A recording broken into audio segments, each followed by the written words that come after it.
Good morning बच्चों। आज हम लोग अपना तीसरा पाठ सच्ची वीरता पढ़ेंगे। इस पाठ में आपको बहुत सारे जो वीर योद्धा रहे हैं उनके बारे में बताया जाएगा और ये भी बताया जाएगा कि वीर योद्धाओं के क्या क्या गुण होते हैं और किस तरह वो सत्य के मार्ग पर चलते हैं और अपने जीवन में आने वाली कठिनाइयों से बिल्कुल भी नहीं घबराते हैं। इस पाठ के जो लेखक हैं सरदार पूर्ण सिंह। आइए थोड़ा सा इनके बारे में भी जान लेते हैं। सरदार पूर्ण सिंह का जन्म सन 1881 ईस्वी में एक सिख परिवार में हुआ था। ये पेशे से अध्यापक थे। इनके लगभग 1 दर्जन निबंध हैं जो रोचक और आकर्षक हैं। द्विवेदी युग के निबंधों में प्रायः नीरसता थी, लेकिन पूर्ण सिंह ने भाषा को नया रूप दिया। विचार और भावात्मकता इनके निबंधों की मुख्य विशेषताएं हैं। मजदूरी और प्रेम, सच्ची वीरता, आचरण की सभ्यता आदि इनके परम सिद्ध निबंध हैं।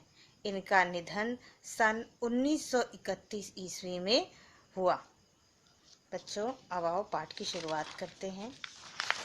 आप जब बड़ी कक्षाओं में जाएंगे तो सरदार पूर्ण सिंह के बारे में और विस्तार से पढ़ेंगे। आपकी इस कक्षा के अनुसार इतना ही काफ़ी था। अब पाठ की रीडिंग लगाते हैं। प्रस्तुत पाठ में सच्चे वीर पुरुषों के धैर्य, साहस और स्वाभिमान जैसे गुणों पर प्रकाश डालते हुए बताया गया है कि वीर पुरुष प्रत्येक स्थिति में सच्चाई का साथ देते हैं। जैसा कि मैंने आपको पहले बताया कि इस पाठ में यही बताया गया है कि जो वीर पुरुष होते हैं वो अपने जीवन में आने वाली कठिनाइयों से बिल्कुल भी नहीं घबराते हैं और चाहे जितनी भी मुश्किलें आएं लेकिन वो सच्चाई का साथ नहीं छोड़ते हैं और अपने धैर्य, साहस और स्वाभिमान से उस पर टिके रहते हैं। पाठ की शुरुआत करते हैं। सच्चे वीर पुरुष धीर, गंभीर और आज़ाद होते हैं। आज़ाद यहाँ पे कहने का मतलब ये है कि वो किसी की बातों में नहीं आते, उनके अपने खुद के स्वतंत्र विचार होते हैं। वो उसे ठान लेते हैं कि जो सही है वो गलत, फिर वो किसी के बहकावे में नहीं आते हैं। उनके मन की गंभीरता और शक्ति समुद्र की तरह विशाल और गहरी तथा आकाश की तरह स्थिर और अचल होती है। मन की गंभीरता और शक्ति कहने का मतलब ये है कि जो वीर पुरुष होते हैं वो मन से बहुत गंभीर होते हैं, उनमें दिखावा नहीं होता है। एक आप लोगों ने मुहावरा सुना होगा, जो गरजते हैं वो बरसते नहीं। तो जो वीर पुरुष होता है, कहने का मतलब ये है कि जो व्यक्ति वीर होता है वो कैसा होता है, उसके मन की जो गंभीरता होती है और जो शक्ति होती है वो समुद्र की तरह विशाल और गहरी और आकाश की तरह स्थिर और अचल होती है। कि जो व्यक्ति वीर है उसे दिखावे की ज़रूरत नहीं होती है, वो बहुत गंभीर होता है अंदर से। और वो कहावत सुनी होगी आप लोगों ने कि कहावत नहीं है, वो एक दोहा है कि कथनी मीठी खाण सी, करनी विष की लोए, कथनी तज करनी करो, विष तय अमृत हो। ये कबीरदास का दोहा है जिसमें उन्होंने कहा है कि कथनी मीठी खाण से, व्यक्ति जो कहता है वो बड़ा मीठा होता है। मीठा होता है मतलब कि आदमी अच्छा अच्छा बोलता है। अब करनी विष की लोयो, लेकिन जब उसे करने की बारी आती है तो उसे करता नहीं है। वो जो करता है वो विष के समान कड़वा होता है, हानिकारक होता है। लेकिन आगे वो कहते हैं कि कथनी तज करनी करो, विष तय अमृत होए। इसलिए उन्होंने कहा कि कथनी नहीं करनी है, कहना नहीं है, बड़ी बड़ी बातें नहीं करनी है, ये सब छोड़ के हमें कर्म करना चाहिए। कथनी तज करनी करो, कथनी छोड़कर हमें कर्म करना चाहिए। विष तय अमृत होए, अगर हम कर्म में विश्वास करने लगेंगे तो जो विष है वो भी अमृत के समान हो जाएगा। यहाँ पर यही कहने का मतलब है कि जो वीर पुरुष होता है उसके कथनी और करनी में अंतर नहीं होता है। वो जो कहता है वही करता है, उसके मन में गंभीरता होती है, उच्छृंखल नहीं होता है स्वभाव से वो। परंतु जब ये शेर गरजते हैं तब सदियों तक उनकी दहाड़ सुनाई देती रहती है और अन्य सभी आवाज़ें बंद हो जाती हैं। ऐसे बहुत सारे महापुरुषों के बारे में जानते होंगे आप लोग, जिनके बारे में हम लोग आज भी जानते हैं और जानने की इच्छा रखते हैं।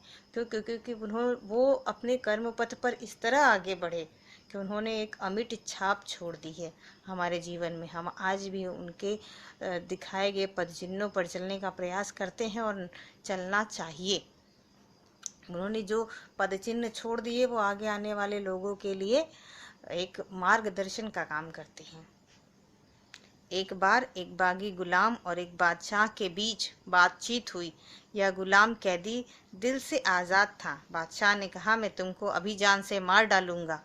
तुम क्या कर सकते हो? गुलाम बोला, हाँ, मैं फांसी पर तो चढ़ जाऊंगा, पर तुम्हारा तिरस्कार तब भी कर सकता हूँ। इस गुलाम ने दुनिया के बादशाहों के बल की हद दिखला दी। यहाँ पर एक बादशाह और गुलाम के बीच की बातचीत हो रही है कि बादशाह जिसने गुलाम को कैदी बना रखा था वो कहता है कि मैं तुम्हें जान से मार डालूंगा, तुम क्या कर सकते हो? तो उसने कहा कि यद्यपि मैं बंदी हूँ फिर भी मैं मरते दम तक तुम्हारा तिरस्कार करूंगा। क्यों? क्योंकि वो अपनी बात से नहीं डिगा। साधारणतः लोग क्या करते हैं कि अगर वो किसी दबाव में आ जाते हैं, उन्हें मृत्यु का भय होता है, मार खाने का डर होता है, तो वो अपनी बात से पलट जाते हैं। लेकिन जो वीर पुरुष होता है वो अपनी बातों से कभी भी पीछे नहीं पलटता, चाहे उसको उसके सामने उसकी मृत्यु क्यों न दिखाई दे। बस इतने ही जोर और इतनी ही शेखी पर ये झूठे राजा मार पीट कर कायर लोगों को डराते हैं। राजा लोगों का क्या काम होता है? वो छोटी छोटी बातों के लिए लोगों से झूठ बुलवाते हैं। तब वो चाहते हैं कि लोग उनकी झूठी प्रशंसा करें, और नहीं करने पर लोगों को मारते हैं, पीटते हैं। तो इस तरह लोग उनसे डरते हैं। क्योंकि लोग शरीर को अपने जीवन का केंद्र समझते हैं, इसलिए जहाँ किसी ने इनके शरीर पर ज़रा जोर से हाथ लगाया वहीं वे मारे डर के अधमरे हो जाते हैं। केवल शरीर रक्षा के निमित्त ये लोग इन राजाओं की ऊपरी मन से पूजा करते हैं। बहुत सारे राजा ऐसे हैं जो कि स्वभाव से तानाशाह होते हैं, लेकिन लोग उनकी बातों को फिर भी मानते हैं, मानने के लिए बाध्य होते हैं, क्योंकि अगर वो उनकी बातें नहीं मानेंगे तो राजा उन्हें शारीरिक रूप से प्रताड़ित करेगा, शारीरिक दंड देगा। तो जो कायर लोग होते हैं वो इस भय से, डर से उस राजा की प्रशंसा करते हैं, उनकी बात मानते हैं, उनकी ऊपरी मन से ही सही लेकिन पूजा करते हैं। जबकि वास्तविकता क्या होती है कि वो अंदर से उससे प्रसन्न नहीं होते, लेकिन काया जो शरीर है उसकी नष्ट होने के डर से, मारे जाने के डर से लोग सच नहीं बोल पाते हैं। उनमें वीरता का वो गुण नहीं है कि वो अपने सामने मृत्यु को देखकर भी सच बोलने की हिम्मत कर सकें।